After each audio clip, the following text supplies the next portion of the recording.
All right, welcome to the relationship show. This guy writes his post. My girlfriend claims my alone time is unhealthy when I tell her constantly being around her is unhealthy. Is my alone time unhealthy? So he's 18, she's 17, she's clingy. And when we started this relationship, we were on the phone literally all day, eating, showering, playing PlayStation together, going to the bathroom, and all. I set boundaries because most things were ridiculous, and others I just needed privacy. But usually, if we're not hanging out in real life, we'd be on a FaceTime even if we're sleeping.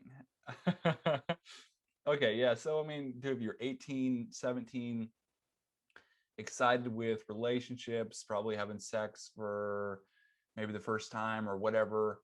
And it's just like that really exciting thing. You don't have like a job really, so you have like can't have the opportunity to be around her all the time.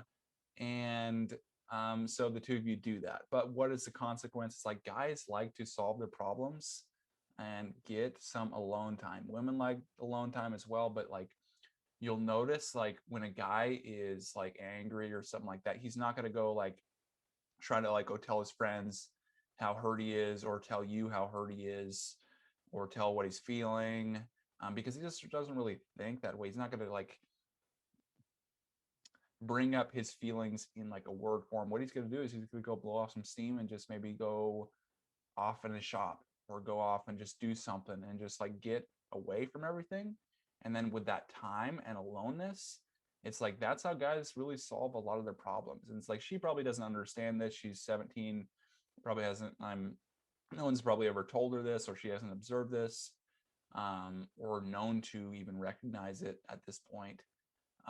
Whereas, a lot of women solve their problems by talking through them. So they'll like, oh, this hurt me. So they'll talk about their problems and that's how they solve it. And each one is just fine in its own way. But just like we need to recognize that, there's just a little bit of difference between really how guys and women solve problems. Um, and so it's like utilizing that. And it's like a lot of the mistakes come from guys trying to solve women's problems their way. So it's like they try to fix things or say like if you just did this then it would work. And that would really, because that's how he thinks and that's how he solves problems. And that's how he solves problems with other guy friends. It's like, oh, if you just like do this, then it'd work. It's like, oh, great, awesome, thanks for the help. But with women, it's like they need to talk through their problems because that's how they solve them. And if you like cut them off and then stop them from talking and say you just like solve their problem, it makes them not feel understood. And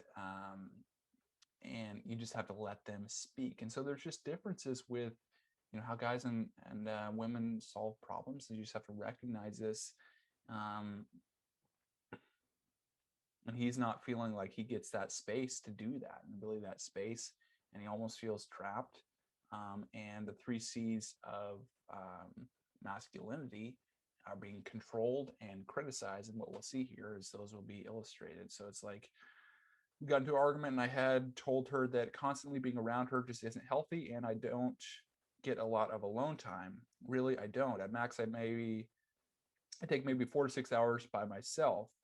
I started doing this last week out of the 5 months we've been dating because I can't find myself to love her more if I'm always attached to the hip by her. So, yeah, we need that space.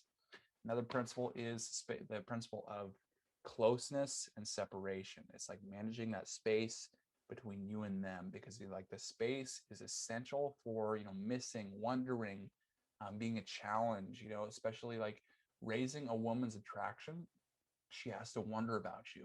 It's like there has to be that little bit of like mystery to you that makes her dig and gives her really a drive to work to get you, because that's what's really fun in the dating process, to do, and that's what really builds attraction with women. Uh, anyway, about the argument I had mentioned, me being around her all the time isn't healthy, but she claims a few hours to myself even when she's away at work is unhealthy. So it's like, what does she say? She criticizes him. She's like, no, that's unhealthy for you to spend a couple hours away. It's like she might think that like to herself, And that might be her way of whatever, but it's like she's projecting her own feelings on the other person. It's so common for people to do. Project how they solve problems, project how they feel, project all these things. It's like everyone has their own model of the world. And that's what's so unique and so interesting. And that's why you see so many different like variations when you analyze relationship situations over and over again. It's like every single person has this model of the world, this blueprint of the world that they think things should be this way. And so it's really navigating that and recognizing the other person has their own model of the world and they think things should be this way. And it's just like a collaboration of these two things and then kind of like weaving together, if you will, and recognizing. But if you don't recognize, you're just going to solve things and solve everything in the world like your way. This person's going to solve it their way. And then there's no really like meshing, if you will, no really yeah, meshing is a decent word.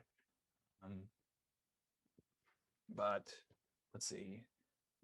She's glad to give me alone time, but if from what she told me, not to the point where she feels neglected. Is my few hours alone time compared to the hours we spent in real life um, unhealthy? No, I think that it's like, yeah, there's a lot of excitement, but also there's a lot of inexperience. There's a lot of fear, if you will, um, just because fear is really, insecurity is really derived from fear. It's like if you feel like you have to be around somebody all the time, it's like if you're totally reliant on someone, it's like constantly needing that validation.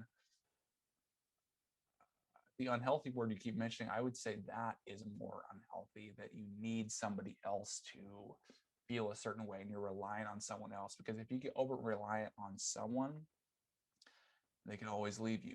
You know, they could always find someone else. They could always, um, they could die. They could just go out of your life somehow. And then it's like if you're so reliant on that person, one, it makes them feel like they have to take care of you or they have to always